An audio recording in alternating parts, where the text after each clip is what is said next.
different people. What it do? Hold on real quick.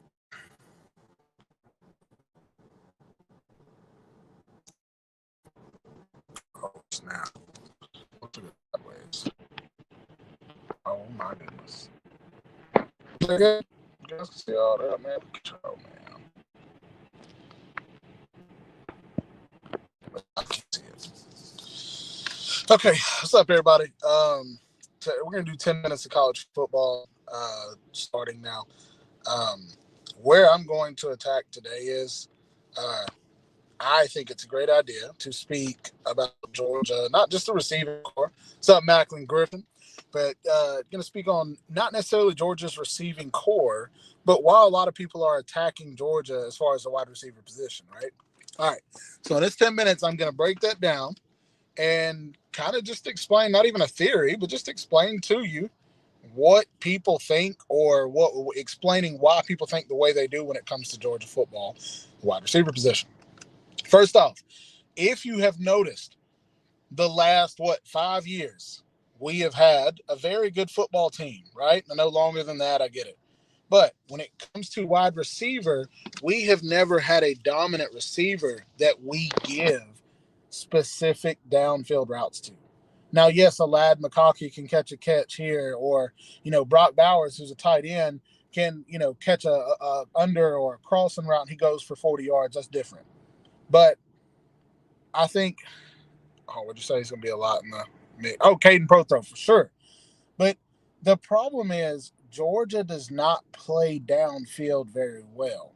Not that we can't. We just don't do it. I think of, these last couple. We'd rather throw the screen passes, the little 2-yard hitches, even with Zach Branch, who was our specific number one receiver. That's who we threw the ball to. Well, what did it say? 60% of the time it was within 2 to 3 yards in front of the line of scrimmage, 2 to 3 yards behind.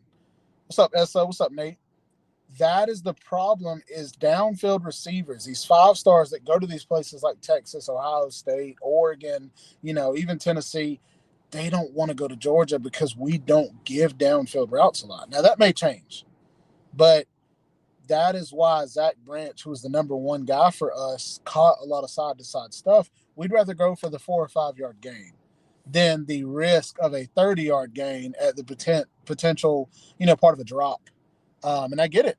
I completely get it. But that's why we will not get a lot of those 5-star receivers.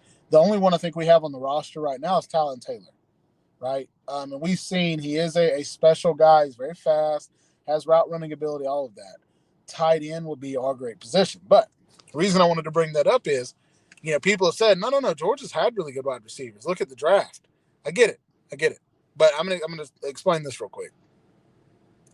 Rolled in.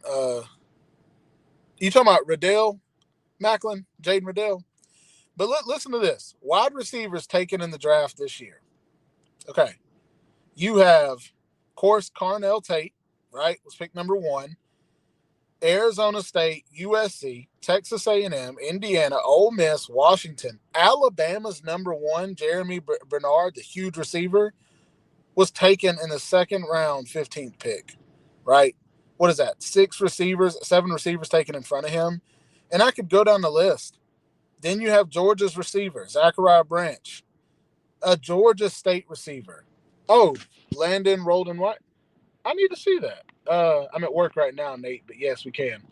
Okay, I need to look him up, Macklin. I need to watch him in the spring game.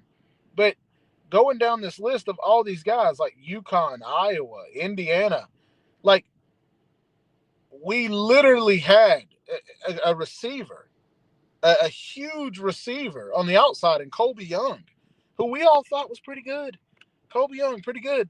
And you're telling me guys from Iowa, Georgia State, like, you see what I'm saying? UConn, North Dakota State, and then Colby Young's taken.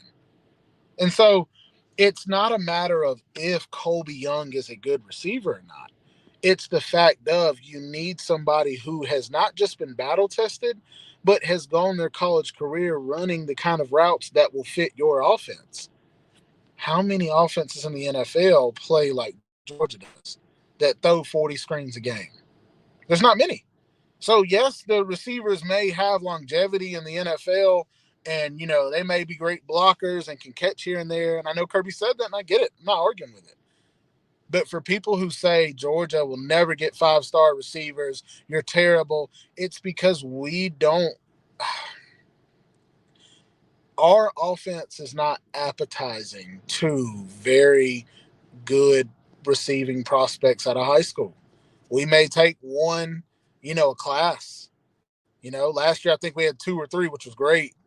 No, I completely agree, Macklin. But that's the part of Georgia from the receiving point. Now, tight end is a different story. Tight end, they're going to be able to put Elias Williams on the field, who has become an amazing blocker. Ethan Barbour, who was my favorite freshman coming in last year. Dude started the first 2 games, got starting minutes, starting reps. He's a great blocker. But you're going to add those 2 guys. Now Jaden Riddell proves he can be on the field. When we are out blocking you on the perimeter because our tight ends are all on the field, and then you try to go small or big because you want to stop us from just bulldozing you, and then Caden Prothro goes out there at 6'6", and you try to one-on-one with him with a linebacker, that's not happening. Oh, you want to put your hybrid linebacker on Caden Prothro because he's 6'6"? Hey, Elias Williams, who's 6'7", run us a route. Like, you see what I'm saying? The tight end room is going to feed families in Africa for years. Like that is, it is going to be fun to watch. Only if our offense will utilize the tight ends. That is the scariest part. I think the way that he treated Brock Bowers, Kirby did, the way that he treated Brock Bowers, I really think he has to treat this entire offense, this entire tight end room like that. I think he has to. I'm not saying that he's got to target them 14 times a game apiece, but you have to put all of them in that offensive play call, right? Jaden Riddell, Ethan Barbour, those guys can take sweeps. They can take end arounds. Lawson Lucky can do it. Ethan Barbour, Lawson Lucky. Yeah, I agree. I think, yeah, like you said, he's well seasoned. I don't think they needed him much in the spring game, so he didn't play a lot. But then you've got Elias Williams and Caden Prothro, who are mismatches for days. You got Ethan Barbour, who's a possession receiver / tight end. Dude played receiver in high school. Elias Williams played receiver in high school. Lawson Lucky played receiver in high school. Like, Caden Prothro played receiver in high school. A lot of these dudes who shown that they can catch is great. But they are going to have to carry Georgia along with the running back room. But they complement each other. So I think that's the fun part is they definitely complement each other. And I think for Georgia as a whole, that is going to be super fun to watch is how well does the run game balance with the pass game? What's up, Mr. Duggar? A&M going to win the Texas A&M is loaded. I've seen multiple videos now where people are saying Texas A&M lost a lot. Yeah, well, they gained a lot. They had a lot of guys as backups who would have started on other teams. Like Texas A&M would be nice. Texas Tech's going to be nice. Texas is going to be nice. The state of Texas is going to do good. So anyways, yeah, that was my talk today. Literally going on just wide receivers at Georgia and how they are going to have to step up. We got a lot of young talent. I'm really excited about it. But the wide receivers are going to have to be the back burners for Georgia. The tight ends, the running backs, the run game, all of that together is going to be the meat and potatoes of Georgia and who they are and how they're going to beat you. But the wide receivers, if they can step up and beat you over the top, that is going to stretch the field for Georgia. And I think that's the difference between a 7 to 10 point win and a 24 to 28 point win in a lot of these games. So appreciate you guys. We're going to try to do this every night. Doing very good, Macklin. We're going to try to do this every night. And I'm going to start inviting guys on. I'm at work and I get a little 15-minute break at 12. And I figured I'd come out here and start doing 10-minute streams and inviting you guys on here to come hang with me. So I'd like to talk some sports with you guys too. But love you guys. I got to end it. I got to go back in and dominate work. So appreciate you, Macklin, Nate, Mr. Duggar, SO, all you guys. Tiger Baskins, I appreciate you the most. I'll see you guys later.